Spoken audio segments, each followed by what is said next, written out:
Analytics are great, but don't let them be the foundation on which you play fantasy football. They're best utilized as a peripheral tool only. Tyler Boyd's dip in production last year better correlates with Andy Dalton being off the field than it does with A.J. Green being off the field, despite public perception. You can't watch just highlight film because highlight film only shows the good things.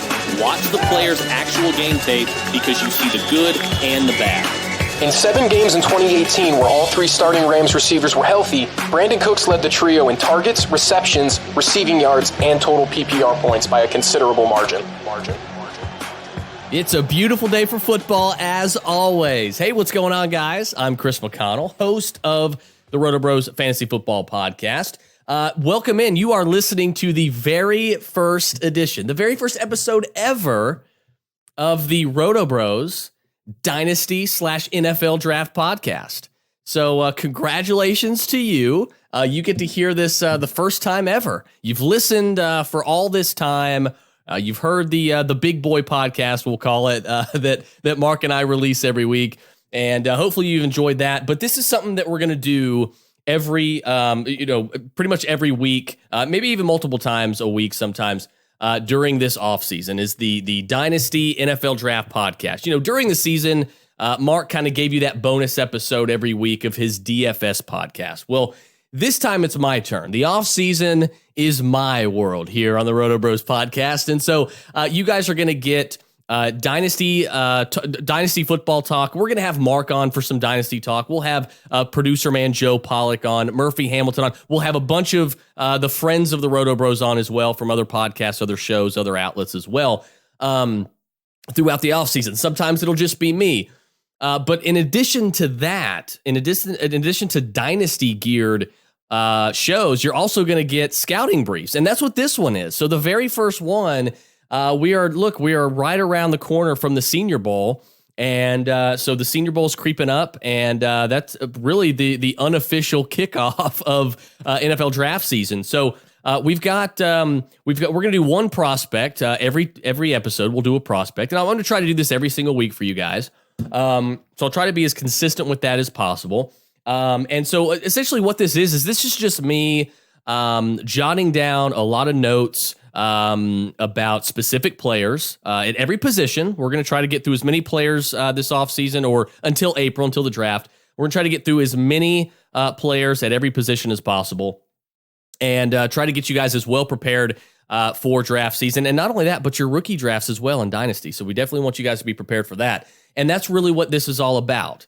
Okay, so we're going to dive in here in just a moment.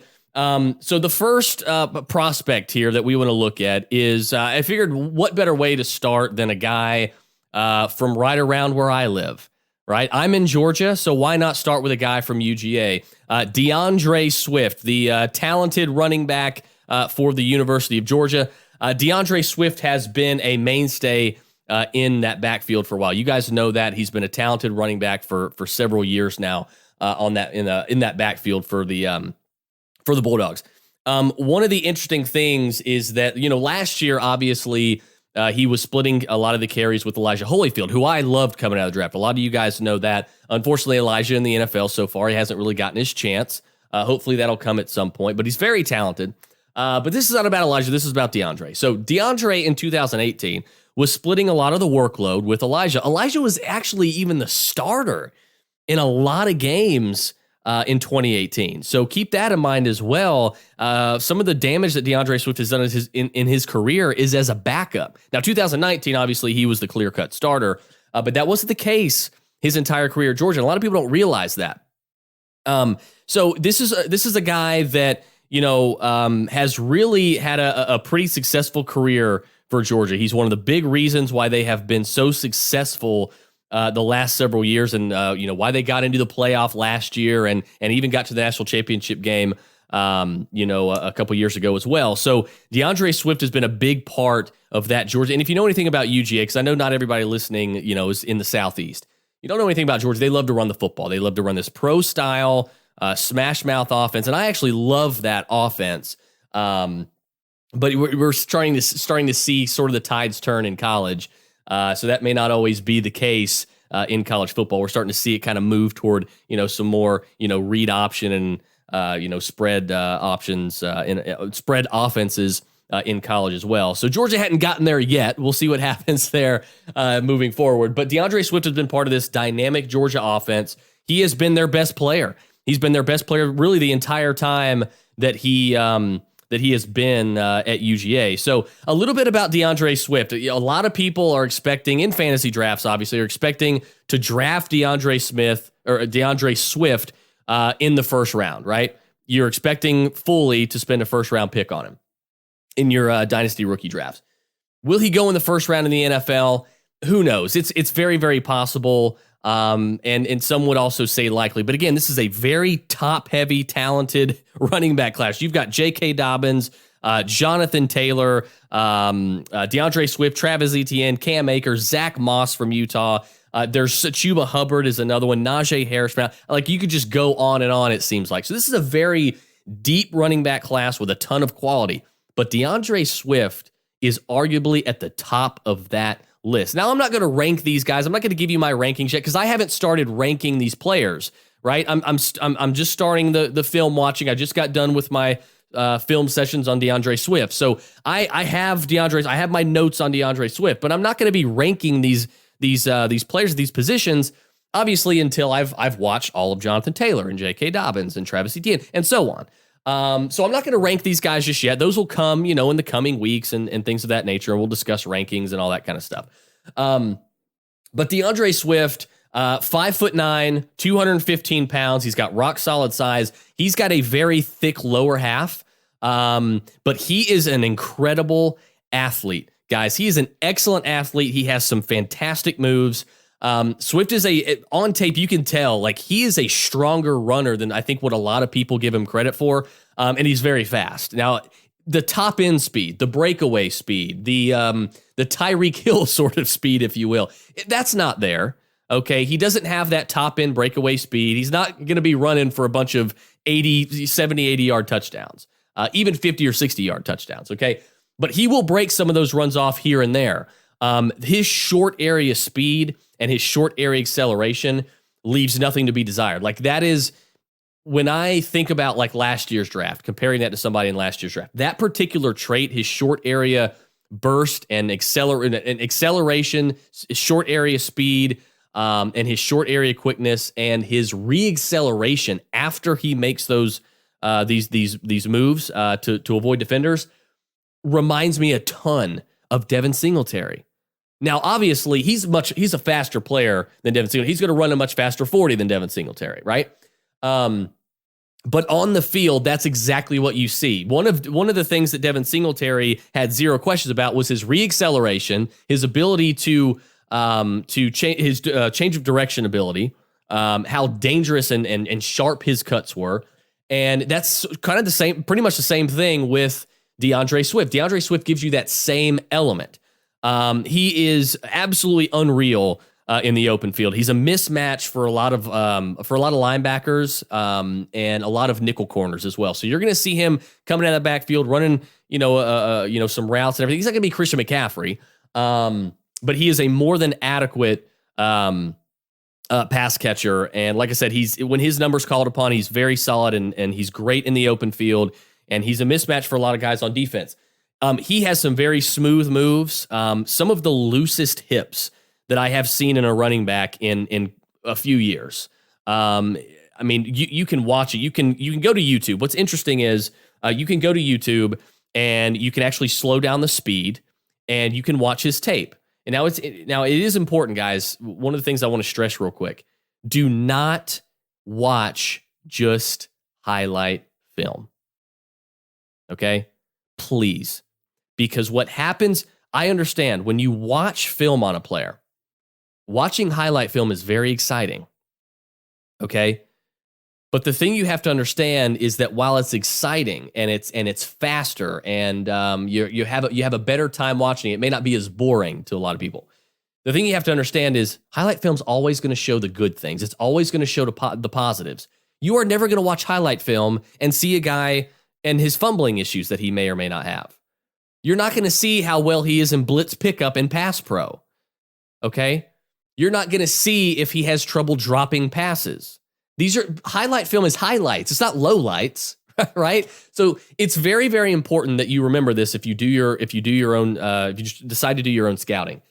When you decide to do your own scouting, YouTube is a great tool to use, okay? Because for free, obviously, you can go to YouTube, type in a player's name, and all you have to do is type in, for instance, DAndre Swift versus.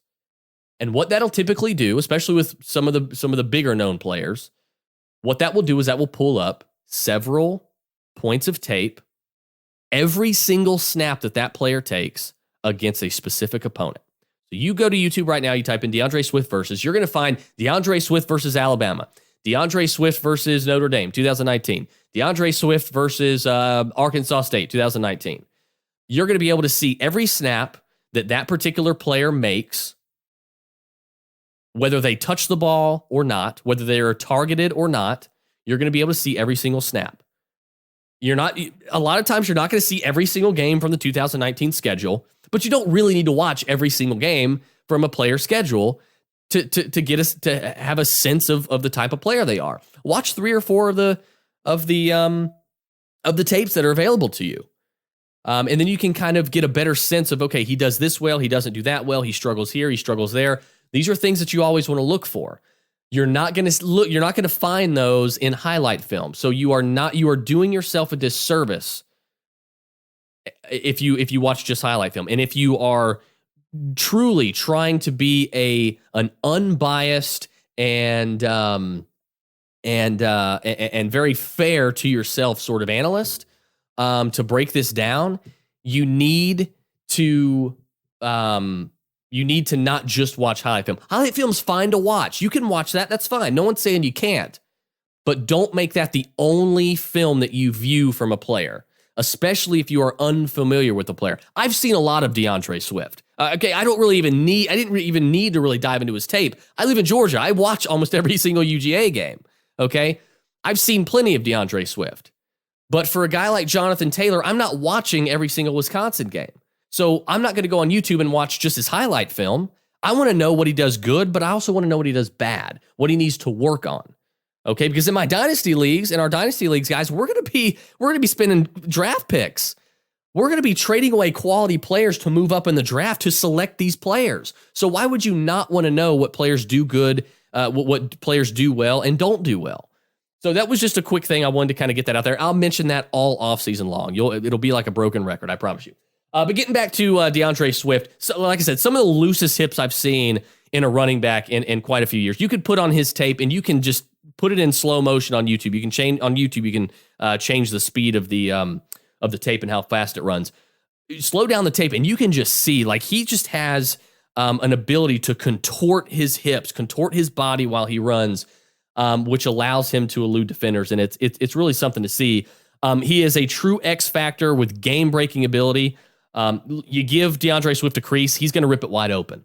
Okay, he's an elite juke specialist with LeSean McCoy-esque skill set. Keep that name in mind for the end of this, real quick. Okay, so keep LeSean McCoy in your back pocket for a minute.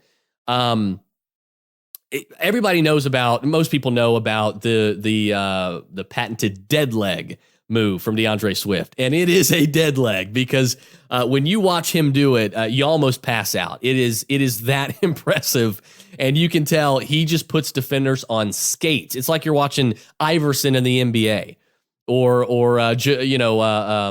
it's like you're watching Kyrie with his handles in the NBA, right? Or Trae Young. It's really amazing to see when he pulls these juke moves and this dead leg move. So definitely. Zero in on that when you're watching his tape as well. But one thing, though, that he needs to work on, I watched almost 20 straight minutes of DAndre's film before I even saw him in a single blitz pickup pass pro situation. So that tells me he is obviously not in that situation very often. And when you see him there, you'll notice he's not great at it yet. He is very inconsistent. He needs to do a better job of driving his feet down into the ground and creating a little bit more leverage when a defender's coming at him and when they collide. He's got to do a better job of that. So his pass pro, his blitz pickup is inconsistent. As anybody that knows football knows, that is very, very important for a player if for a running back, if they want to be a true 3-down running back. Because there's two things that will rip you off the field if you're a running back in the NFL. The two things that will rip you off the field quicker than anything else in the league: ball security and bad pass pro. If you cannot protect the $40 million quarterback taking the snaps behind center, you ain't going to be on the field very long. You'll be on the field for first and second down, but the coaches know, all right, 3rd and 16, I can't trust this guy to pass protect, right? So this is something that DAndre Swift really has to get better at, okay? And I would, before I watch the film on everybody else, I would venture to say that he is definitely not among the best in this class in pass protection. So that is something that you need to be aware of. It's not a deal breaker, obviously, in dynasty drafts or what have you, or even in the real draft. That's why running backs coaches exist, right? We talked about this last year with DK Metcalf. Everybody was talking about, DK Metcalf is going to be a bust. He's going to be a bust. He can't run routes like Emmanuel Sanders or Antonio Brown or Stephon Diggs. He's going to be a bust. That's not his game. He wasn't that type of receiver. But we have seen all season long and into the playoffs that the Seahawks are using him to his strengths, the things that he excels at right now. Okay? And it doesn't matter that he's not a great route runner right now, because that's what wide receiver coaches are for, folks. So everybody that was freaking out over a meaningless 3-cone drill and a guy's route running ability, you were freaking out about a little too much. You probably feel a little bit silly now, don't you?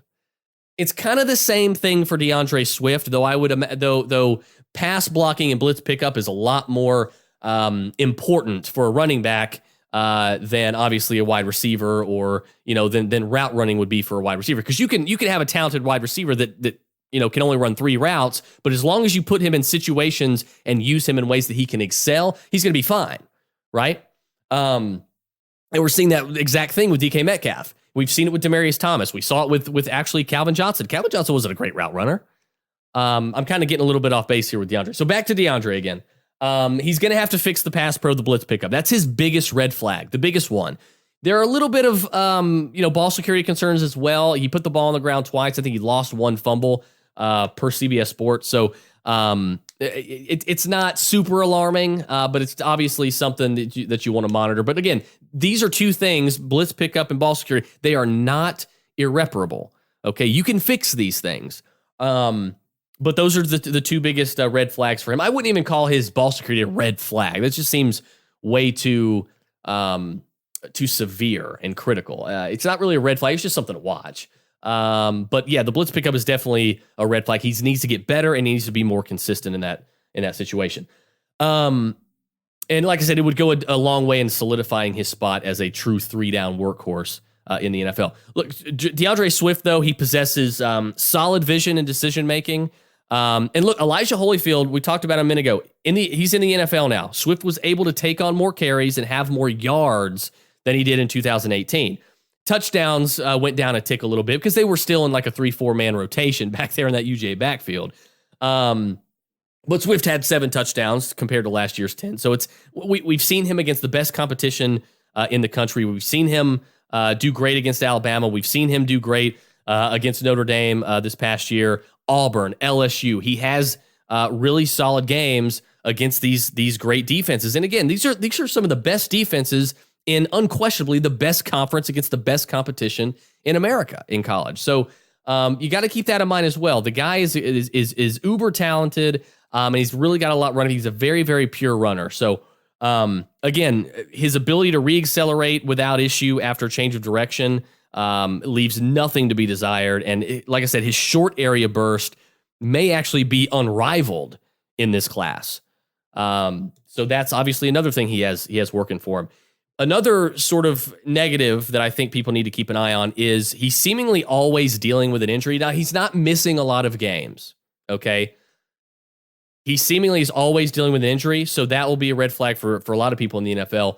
But he deals with it like he's not missing a lot of games, but he seems to always have some sort of nagging injury. And that is why we come back to who I believe is his number 1 NFL comp, LeSean McCoy.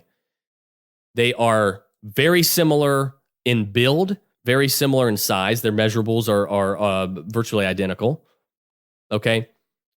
Their open field ability and ability to change direction on a dime, the re-acceleration after change of direction, extremely similar. They look like the same running back on film for the most part. Now, DAndre Swift, again, we mentioned it in the beginning, he's got a thicker lower half than LeSean McCoy had coming out of college, and even now, really. He's got a thicker lower half. He's built thicker, below the belt. So that's a little bit different. But again, the way they play the game, their game on tape, their game on film is extremely, extremely similar. And again, the way that they move in the open field, their game-breaking ability with their change of direction and their juking ability, their ability to break tackles and get away and elude defenders, the elite vision that LeSean McCoy has shown for years and years has been excellent. And again, we talked about the injury thing. LeSean McCoy doesn't miss a lot of games. He hasn't missed a lot of games in his career. But remember how several years, he always had this injury-prone tag. That's because he was always seemingly dealing with a nagging injury. Kind of the same thing with DAndre Swift. He's not missing games. Okay, he's not missing a lot of games, but he is dealing with an injury. So that's another comparison with LeSean McCoy. I watched these guys on tape.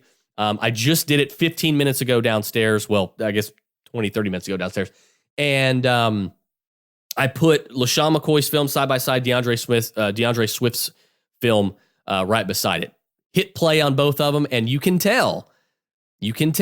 see the immense similarities between the two in more ways than one. So these NFL comps, just so you guys know, to kind of preface this for the rest of the offseason, it doesn't necessarily mean that he's going to be LeSean McCoy and be as good as LeSean McCoy and have a lengthy, successful, quality career like LeSean McCoy did, okay, or has.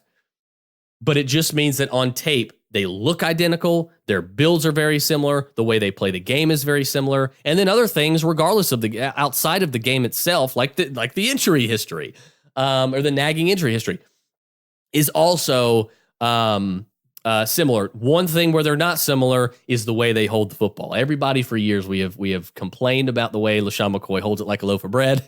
DAndre Swift does not do that. He holds it very high and tight, very strong, very tight and secure. So he's a lot. You don't have that worry when he's in the open field trying to have these jukes and change direction. He has the football 5 feet out from him. It seems DAndre Swift does not do that, and that's a great habit that he has to not do that. LeSean McCoy has gotten by in his career by doing it, and to each his own. He's a borderline Hall of Famer. Probably is going to be in the Hall of Fame. So it's a good comp for DAndre Swift when you actually look at the film. And it's something I think that a lot of people will see as well. So, guys, that's going to be it. This is about how long they're going to be, 20 to 30 minutes long. These Dynasty NFL Draft podcasts this offseason. This is just, the scouting briefs. They're brief. It's just kind of giving you a little bit of insight on DAndre Swift, on all these NFL draft prospects and kind of what I see.